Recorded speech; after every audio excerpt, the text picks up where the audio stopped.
This is my impression of Timothee Chalamet laughing. What's up everyone, welcome back to another one of my movie reviews. Today we are talking about Paul King's Wonka, starring Timothee Chalamet, Hugh Grant, and more. Before we get into the review, I will mention there are no spoilers this video.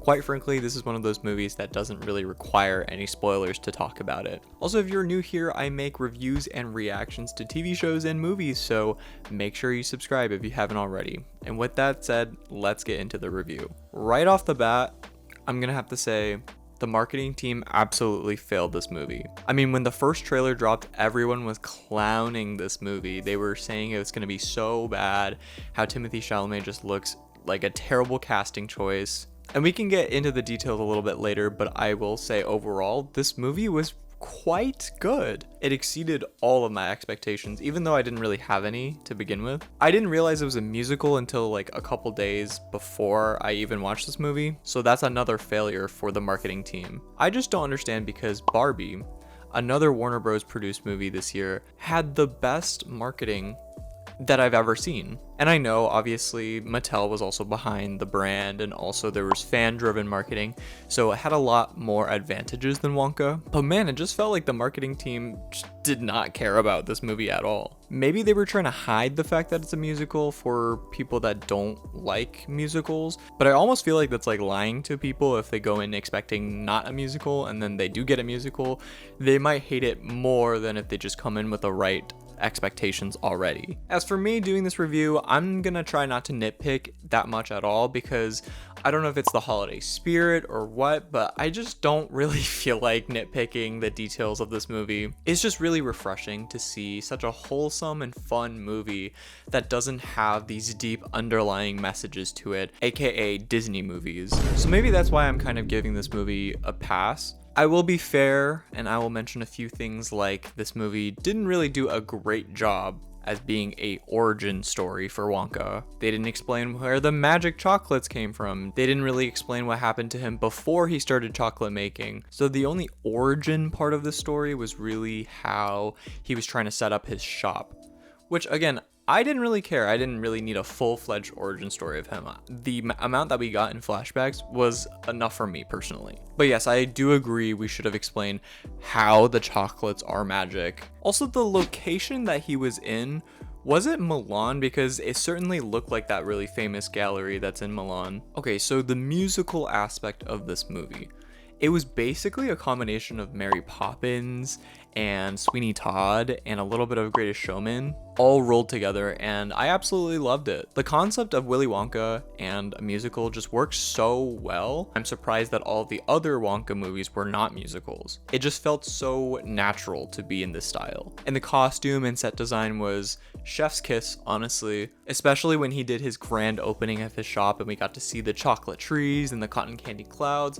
Oh, it looked so dreamy, and I turned into a little kid again, and I just wanted to go inside of that candy shop and play around. Now, the music itself wasn't like super memorable or anything, but I thought it was done very, very well. In fact, I liked the music better than Wish. I especially thought the villain songs were really well done. I loved the type of instrumentals they used. It just felt very playful, even though they're supposed to be the bad guys. Well, let's talk about Timmy Tim himself. Statistic, yep. Statistic, yep. Now, is he the perfect casting for Wonka?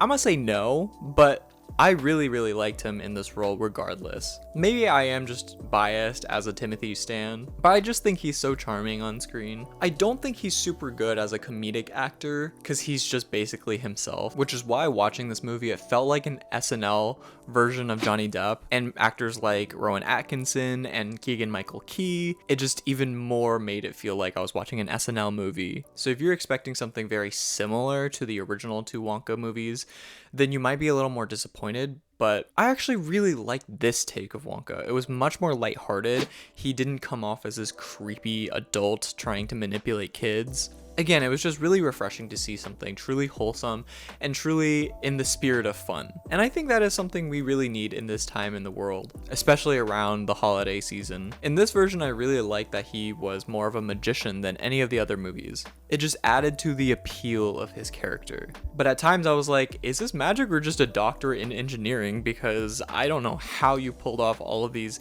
intricate systems. Also, he does have some backstory dealing with his mother. I think they could have done a little bit more with it, but with the amount that they showed, it was pretty touching, and it didn't subtract from the movie at all. It also just gives a little bit of explanation to his character why he wants to start making chocolate in the first place. Calla Lane as Noodle was also very cute, very charming. Usually I'm not a fan of child actors, they usually come off as either precocious or just annoying to me, but she was a great contrast to Wonka. I also just thought her on-screen chemistry with Timothee Chalamet was really well done. I wasn't all that invested in her though. She also had some backstory in the movie, but I didn't really care that much. And in the movie, there were other good guys that were helping Timmy, and they all had quite small roles. They were more like cameos at that point, but I also thought they were really fun and contributed some pretty funny gags in the movie. Now, other standouts in this movie are the villains. All of the villains were just so delightful to see.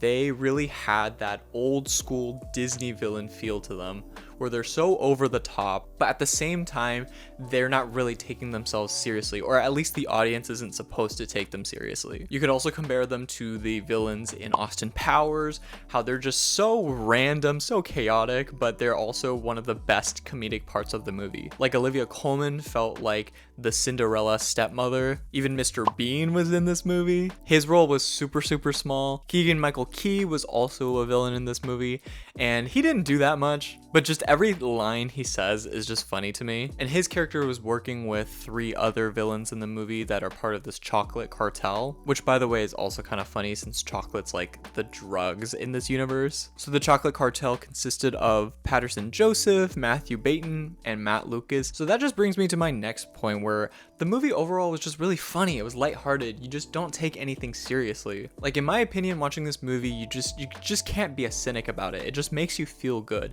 And I definitely think that has something to do with Paul King's style. I mean, his track record with Paddington and Paddington 2, just really wholesome family-friendly movies that make you feel good. There were also some running gags throughout the movie that I found really funny. Although if you're gonna take this movie super seriously, maybe you'll be offended by those type of jokes, but I thought it was pretty harmless and they were funny. And finally, Hugh Grant. I mean, he was used a lot in the marketing effort, but he actually didn't have a huge role in this movie. But I would say it's more than just a cameo. He actually does contribute to the story. But he was so cute. I want to buy an Oompa Loompa. Where can I get one? He also had the catchiest song, Oompa Loompa Doopa Dee Da. Like, I want a spin-off of just Hugh Grant and his Oompa Loompa story. Maybe he can go on his own adventures.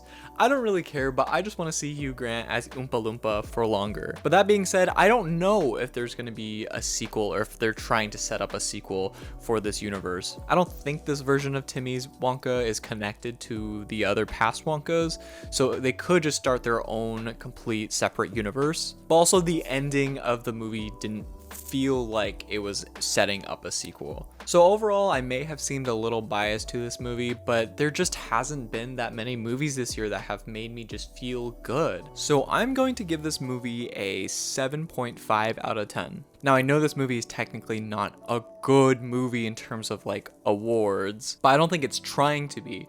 And so yes, I am kind of grading on a curve. And so for this type of movie, I'm going to give it a 7.5. But what did you guys think of this movie? Did you guys love this movie as much as I did? Or did you find Timothée Chalamet's portrayal of Wonka kind of weird? Either way, let me know your thoughts down in the comments below, and make sure you subscribe so you don't miss out on my future movie reviews. And as always, I will see you guys in the next video. Peace out, everyone.